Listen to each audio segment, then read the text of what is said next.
So I'm glad to introduce our next speaker, Monsieur Pierre Cormier. He has dedicated his career to the sustainable management of Canada's forests. In his role as a VP Forestry and Woodland Operation for Resolute Forest Products in Quebec and Ontario, he oversees the supply chain for 13 sawmills, managing an impressive volumes of 2.4 million board feet.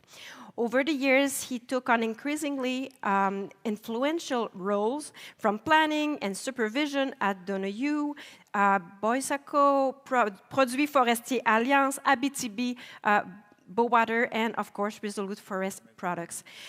He has personally witnessed the consequences of both forest fires and insect attack. So it's a pleasure to have Monsieur Pierre Cormier with us. The floor is all yours. Yeah, thank you. Merci. Hello, everyone. Just you take a risk today. You invite a logger at this big meeting with those people who sell wood, who have interaction with sawmills and panel mills, and then you bring a loggers in the room. That's a real risk. And then, if I don't do my job as good as possible, and I don't succeed to supply all of our mills, you have no job. Then that's something interesting.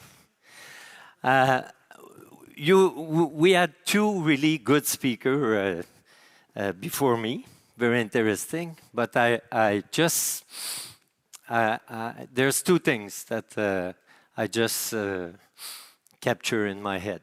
First one, interest rates will be at around 3% somewhere in the fall. That's good news. I have my daughters looking to building a house, then I will say this to her, and there's going to be one more customer for you.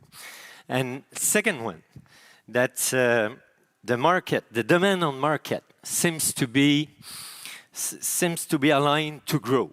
There's a need for sure for wood products. But the demand, I look at the graph, and it was really well done. So I look at that, and I say, oh, there's a lot of demand in the system are coming in. That's good for me. I'm going to have almost 2 years again to work. I will try to work again 50 other years, but I have two in front of me, too. Then I will look at that. And then we will pass through my presentation to look at what's going on in 2023. They asked me, can you talk about forest fire? What happened? And then we will go in and try to keep you informed about that. Then what's happened that fall, it started very early in the spring in 2023. And that looks like that. When we were looking at what's going on everywhere, we look at this. There was fire not under control in Quebec province, but we have in Nova Scotia, we have in Ontario for sure, we have in Manitoba, Saskatchewan, Alberta, BC, and there's many points everywhere. That was very tricky to have all of those things in the same times for all the North America. And it was very tricky too, and it's normal that people just say, oh wow, that's a real disaster, for sure. And for a forester like me, this is a real crisis, but this is a real nice opportunity because, again, you invite me here to talk about forestry. That's great for me. But what happened really when we go closer? In Canada, what's going on, and you look at all of those numbers, all the red one was fire not under control. We are at the end of August, and we already have 15 million hectares who are affected by the forest fire in Canada. Around 5,800 fire who was running through the season. That's really, really, really impressive for sure. But we will see the history, how it goes normally. What happened really? With that, all of those fires, everyone was on firefighters. They were on alert 5, level of alert 5. That's the worst one. And what that means, you need help because you lose control on your fire. Then you need help. You need people to come in the country and help everyone to try to fight the fire as much as possible. And with this emergency, what's going on?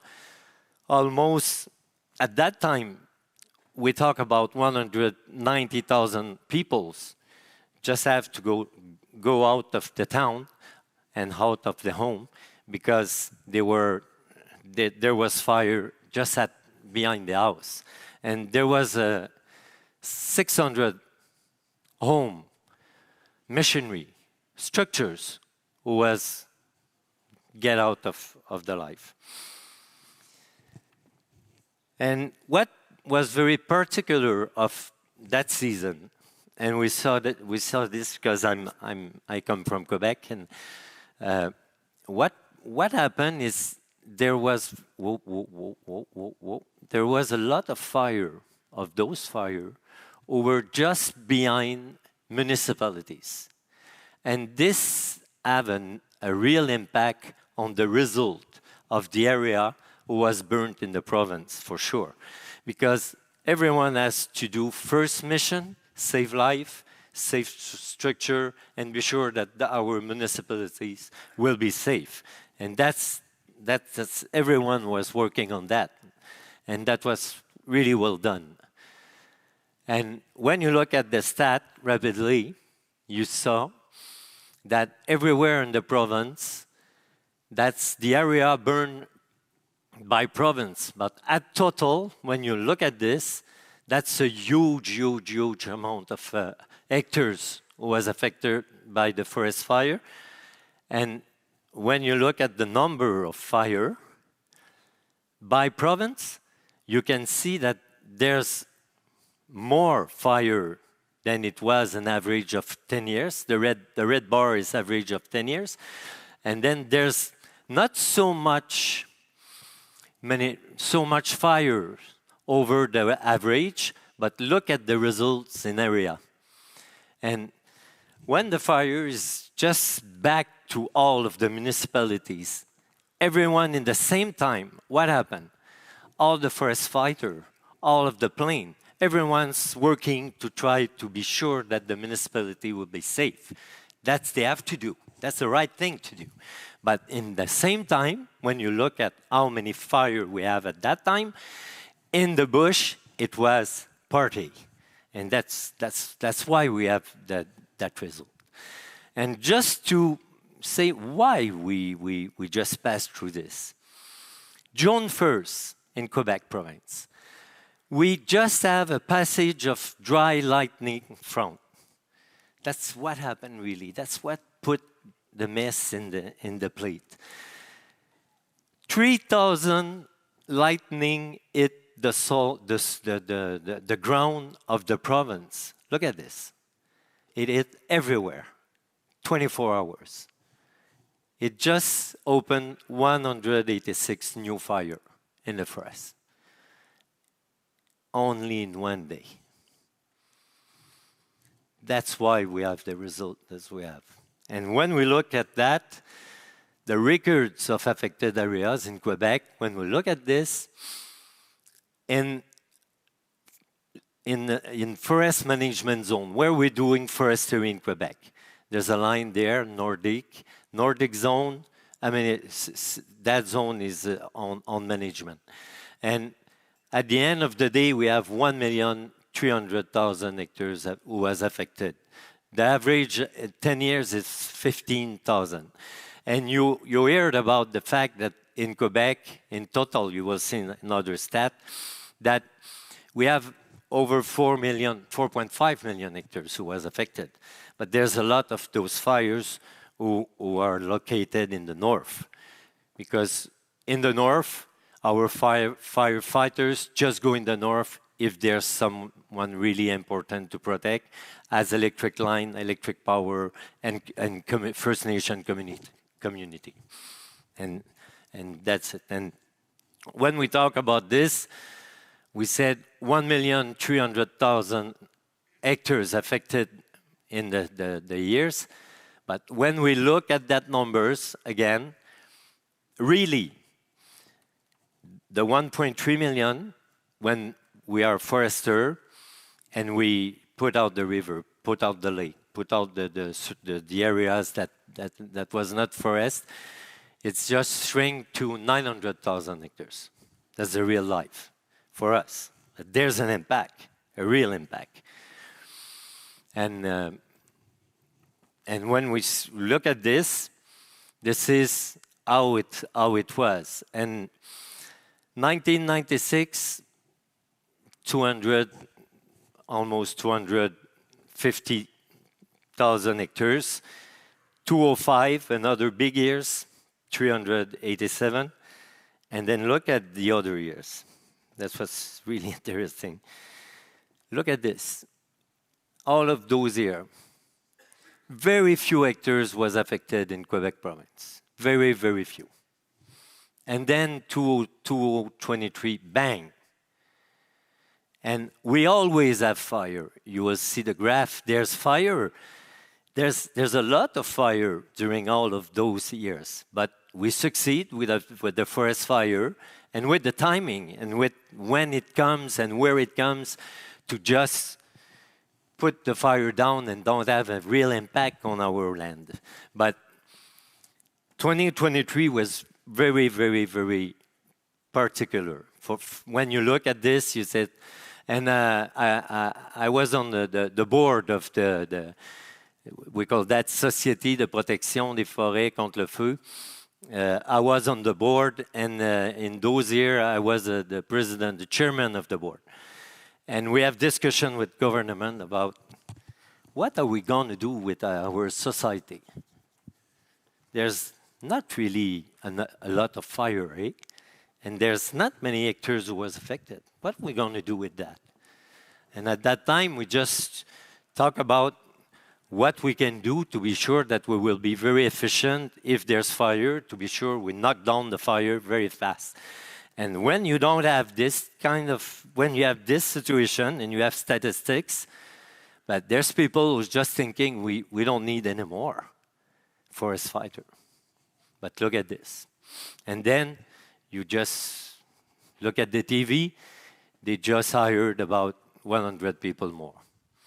And it was in the strategic plan, but it needs a year like 2023 to execute the plan. And when you look, and I'm going to try to be faster. When we look at that, when I say there was the biggest fire was in the Nordic zone, in the same area, 1.2 million hectares was just burned. In our forest, that's La Belle-sur-Quévillon, this is the bigger fire that we had, almost 500,000 hectares. It was a huge fire, and there's where we have to work to protect the municipalities and the pulp mill there. It was a huge work that we have to do there. And when you look on satellite, it looks like what? This is it. This is, Quévillon is there, and this is the result of the fire on the land. And if you go to look at what happens when you have a lot of pressure from fires and a large part of area in the same region, that what happened on the impacts for the territory of this sectors, Abitibi, north of Quebec, it's all of our supply area to supply our mill, and this is all the fires that we have. But 675,000 hectares was affected. Total surface of all the management units is 4 million. It's affect 15% of the territory. When you have that kind of events, you don't have any choice to look at how many cubic meters you will be able to harvest in the next 20, 25 years, because there's a real drama there, and you have to adapt with what's going on. And if we look at this closely, In the sky, it was looking like this. It was really a real good fire. It was very efficient, and there was a nice forest in front of them. That's a lot of wood to burn. And when you look closer, what's going on? That's what happened in the ground. And when you have that kind of situation, don't go and don't play there. This is really dangerous. It's going fast. The fire is really devastating, and don't play with that. Just let this go and try to do some barrier, physical barrier. But if you have wind against you, good luck to fight about this. And if you look closer, it looks like this. And that's what happened on the ground. That was the machinery was already in, and when it started to burn, there was no more access to the forest. And at the end of the day, we have to do some protection line, mechanized fire stop line. And when you are in trouble, you are doing this. But with what happened in the short pass in the west, we have some history just coming in. And with the 2023, I would say that we will have to change the way that we manage the forests around the municipalities. And that's going to be really tricky because there's people, we have a case in Sanitaire that we say, well, we have to do a mechanized fire, protect your house, and a brand new house. And then the people who was in the house said, listen, I prefer to my house burn than you cut trees in the backyard. That's it. That's tricky. That's interesting. That's a good challenge, I would say. If you look at this look like this. After the fire, you have the result of the fire was that. It's not, you can think that everything is burned and there's nothing left. This is not the case. It's always a patchwork like this. This is how the works. And sometimes when it's really hot, really hard, it do the job. There was patch, very clear work from the fire, but you see there's a patchwork everywhere. And in result, there's a lot of machinery was just burned in the fire, and it was really a tough summer at that time. And what happened on short-term impacts?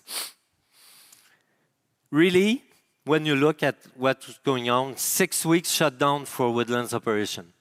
That's real impact on contractors. Those people who are working hard to do forest management, and they have to stop everything, and it impacts really their company. Loss of machinery, review all the annual forest operation plans, delay to have authorization to restart a salvage plan, because when the fire is going in the bush, we can go back and do some operation in that. Review and adapt all the health and safety procedure for the context, for the safety of employees, and review the impact on annual volume. At the end of the summer, the falls, I would say, woodlands contractor fragilize, really tough year for them. Wood costs increase. We have to reallocate everything. We have to rebuild road. We have to do a lot of things. April 1st, this year, in the region, we have immediate decrease of 620,000 cubic meters for the region. It's about 155 million board feet. This is the impact now, and we have to do this. This is responsible to do this. But this is a real impact. And what's going on with what we see when we look at the fire and we see for that, but there's too many sawmills in the region for the volume that we will be able to transform for the next 20 years. And there's discussion is running with everyone to look at this. And this is a really short story, very on our sectors where I'm working. And I'm sure we have same stories, and we already have stories like this in BC, in Alberta. And it starts not with fire, it starts with pine beetle.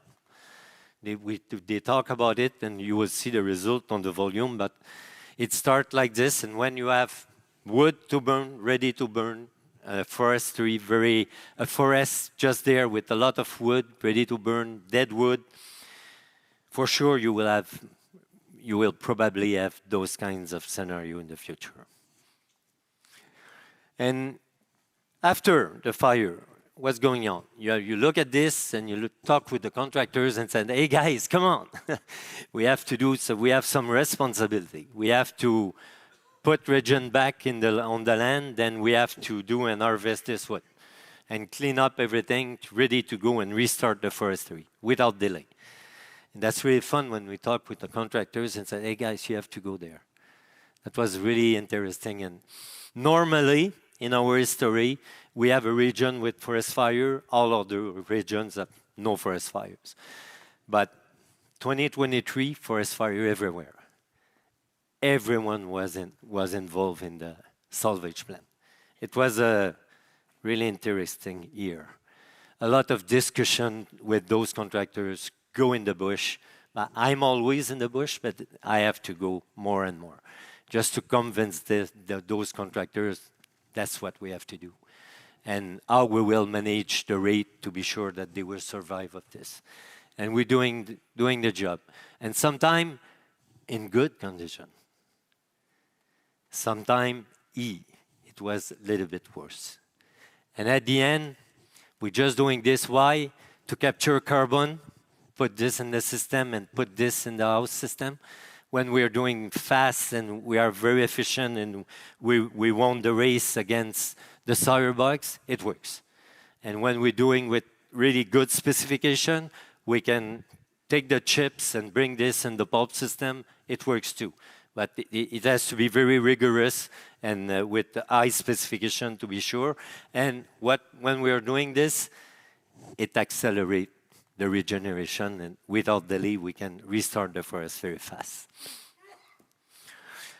Then it was a case very specific in Quebec province. Let's go to see rapidly and in timing. Well, am I okay? 15. Okay. If we look at Canada situation, excuse me. Average 10 years, numbers of fires by years, 5,000. We were faced to over 6,000 fires. Average, 10 years average for hectares who was affected, 2.7 million, 17.6 million. Big numbers, really big. When we look at this, I look at some graph before me, and there was 2023 something really strange because we always have a curve 2023 bang, bang, and it's the same in forestry. That's interesting. Then look at how fast the area. It started in May, and really fast in June, growing, July, August, September, reached. Look at those years. That's 2014 to 2023. This is what we are normally, we'd say. What's normal today? That's a good question. But this is the cycle that we manage in the boreal forest for the Canada. And just remember that was a question that I have directly from my family. They asked me, Pierre, and with it was my family, and there was people in US, and when the smoke just reached the Yankee Stadium, oh my gosh, telephones ringing. That was, for me, I have to answer, hey Pierre, there will be nothing left in Quebec for sure. I said, nothing left in Quebec? What do you talk about? But we received smoke from for forest fire, and what's going on? I say, but that's forest fire. That's a huge one, but stay calm, stay calm. We are sit on 40 million hectares forest in Quebec, and there's 4% of the area who was affected by the fire. 4%. Imagine 50%. That's going to be a mess. But that's it. And then I say, stay calm. That's a tough year, but we will manage it, and there's a way to look at this differently. And then that's what happened. And this is the real graph of this. But when you look at the history of forest fire, and we have data from 2000 till 2022. In orange, that's the number of fires. In red, this is the hectares who was affected by the forest fire. When you look at this, number of fires, 6,000. Let's say 7,000. Look at the number of time we reach that level. And if I take 6,000, look at this. And for all of those years, we stay at that level about 4 million in the worst case, but there's times we stay at 2 million with all of those. Then it depends how it happened, where it happened, and how we can go in and fight the forest fire. We have to remember that. That's really important, because if we take all of our decision on 1 year, that's going to be a disaster. And I don't want to say I'm really positive in my life, but I don't ask you that we will never have a 23 years as we have. But I think, seriously, with 37 years in the bush, and always on the bush, that's going to be, I think that I'm going to die 150 years. That's my goal. And I'm going to die and probably see another one like this. That's my point, with all the stat that we have. And if I am alarmist, because it exists, alarmists, people who just have, they are fear of everything. Just the eclipse, Monday. Shit, come on, have fun, break children in, explain, tools, protect them, and look at this and explain what's going on. That's education. But if you, for me, it's, I have to, no, I'm going in another way. Sorry. Now, for me, it was like when I was really young, my father, I lost my father, I was 6, but I remember him 4 to 6. He was a Catholic. He want one of his 4 sons be the future Pope. Kind of. Every church in Gaspésie, Magdalene Island, know Jérôme Cormier. That's it. And he was so tight in Catholicism. And then he just, to be sure that we will well align, he just put fear in us on some point. And that's the way we just... And I think that we are in something like, we use the same tools today to just be alarmists. That's very tricky. I always say, goodness, how can we think like this with very all the best educated people? And I have to, okay, that's it. I'm going to pass really fast on that.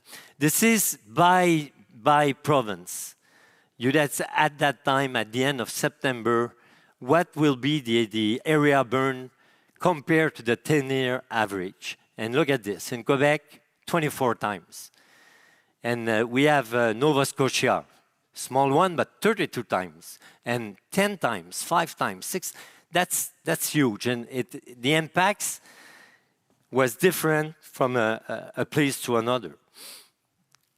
And why we have all this against all around the country, why we have all of those areas was burning so effective. Again, we have a part of this that we have to secure everyone before going to work in the bush. That's something that we have to think. And when we want to be very efficient to protect our forests, we will have to maybe split the service or doing this differently. But there's something that we have to do because we invest money in the forest and we have to take care of it. And how many times I have? 5 minutes. Okay, I have to go very fast. And the question I have is, Pierre, they will have no more wood for the next 20, 25, 30 years. I said, no more wood. I know, it's all burns. It's everywhere. It's coast to coast. There will no more wood.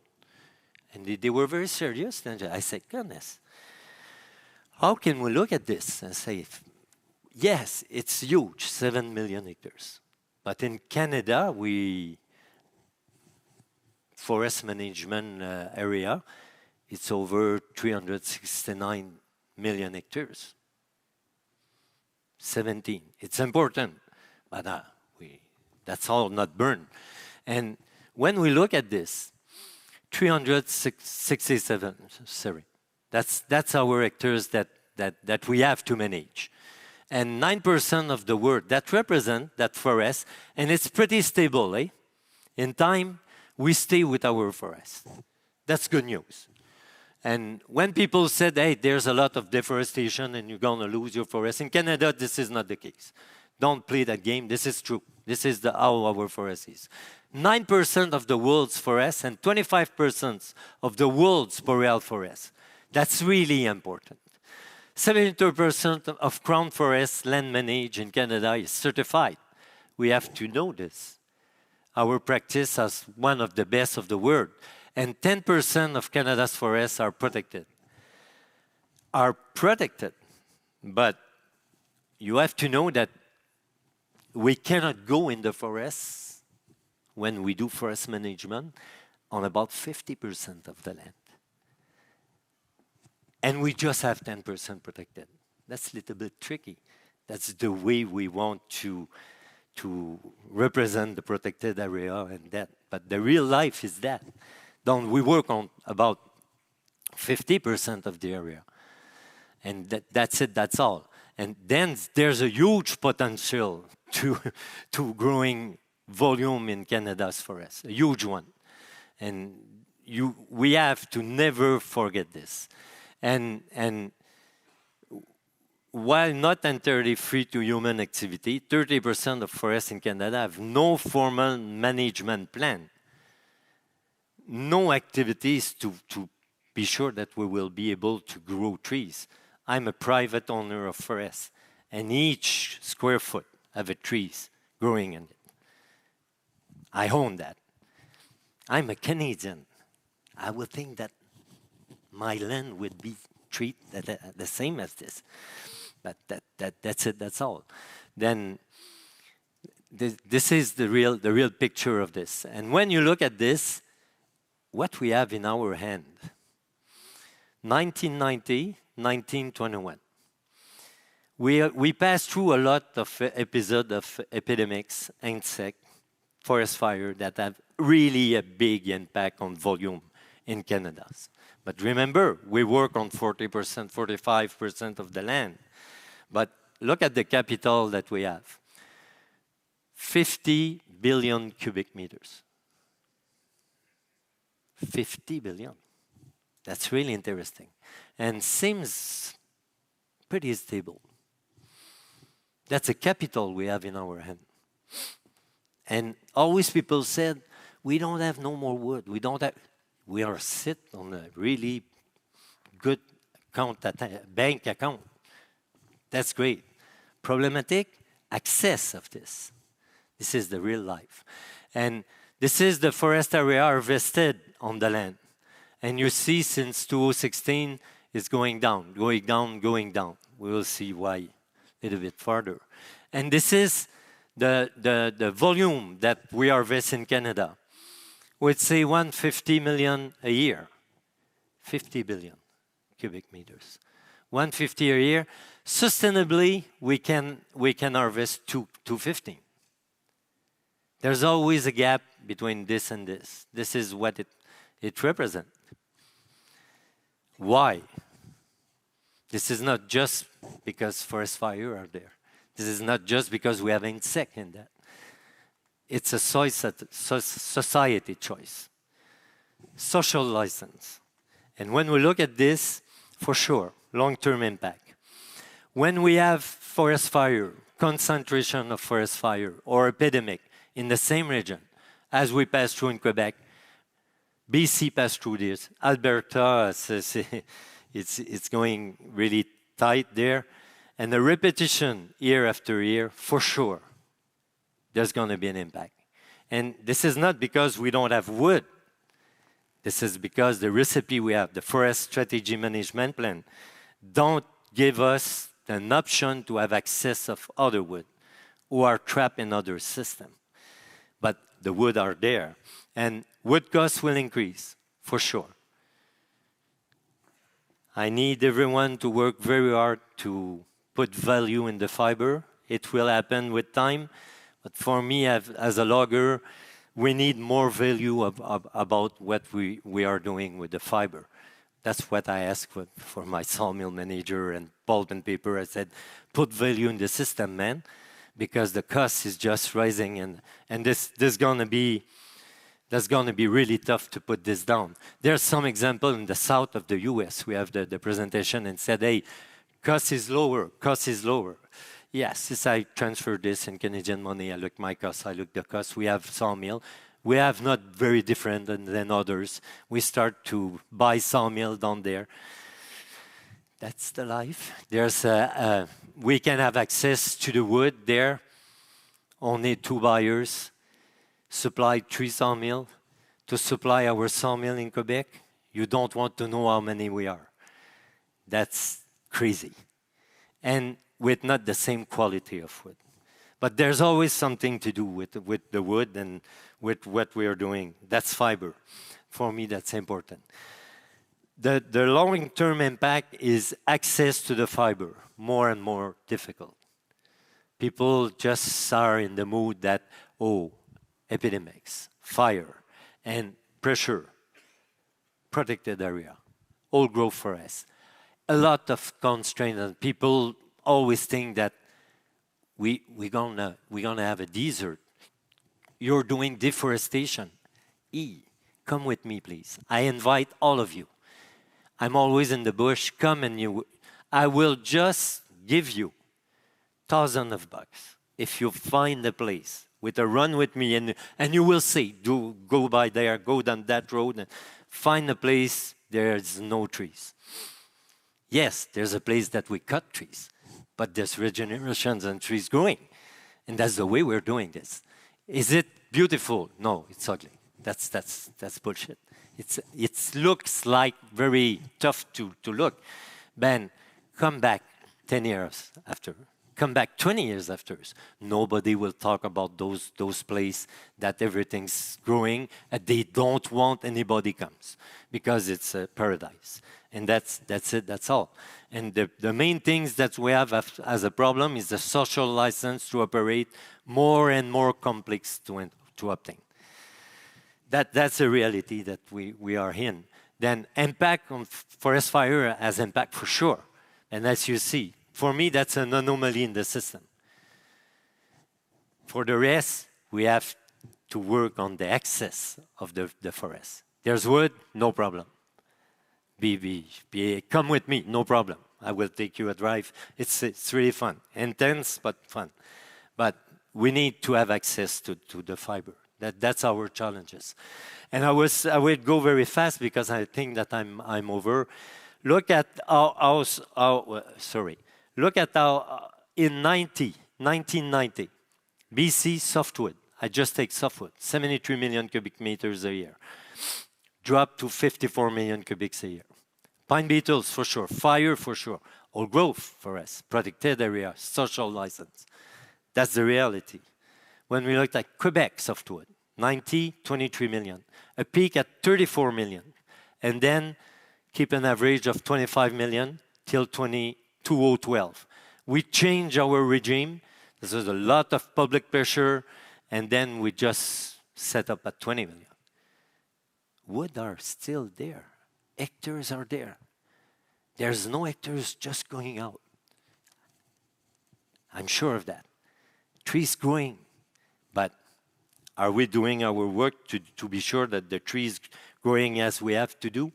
I would say no. Ontario, in 1990, 19 million cubic meters a year, and dropped to 10 million cubic meter a year in 2008, the real crisis, and stay at that level since there. If we look at Alberta, is pretty cool. When you look 1990, around 10 millions, reach 15.8 average, 2005, and stay at that level and reach 19 million in 2020. For sure, there's pressure with what's happened with the forest fire, but they're doing not bad at all. And when we look at this, and 2 slides more. Yeah, 2 slides more. This is, and you know that, this is the importance of our Canada's forests in the country. That's really important. That's employ a lot of people, and that's people in municipalities to permit us to occupy the territory. And that's the wages, and that's the way it is. That's really, really important. But at the end, oh, that's good, 1 minute. Conclusion. And first thing, we have to know that forests are resilient. That's a small pine just coming out of forest fire. About 1.5 months after the fire. Restart, naturally. 2023 was a tough one in terms of forest fire. We will have to adapt our forestry to protect our municipalities. We have to do it. We have to do it. We have to convince people that's really important, that part. We have the opportunity to do a reflection, a real one, about the forest management practice. We have land. We are rich. We have a lot of hectares in front of us. What are we going to do with that? And we have really good example in the same country, how they manage their forests and how they can adapt, and they are very resilient about insect epidemic and forest fire. You just look at this. And I don't talk about the Scandinavian because I'm jealous about what they are doing. A healthy, well-managed forest adapted to climate change will be more resilient than a forest kept under a glass dome. Always remember that. If I was the owner, my point as a forester, never put a glass dome on my forest. Do different intensity of forest management in it, but always doing forest management in it. That was my first and only rules if I was boss of this. This is how we can continue to occupy the territory for the well-being of our rural communities.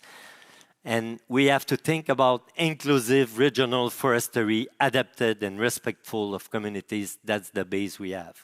And there's a last slide I have. We have work to do.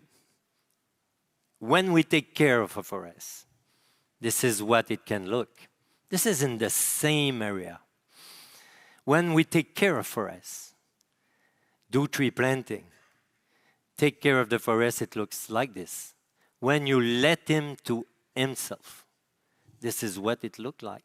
And this is not an anecdote that I have to find and search. No, no, no. This is the real life.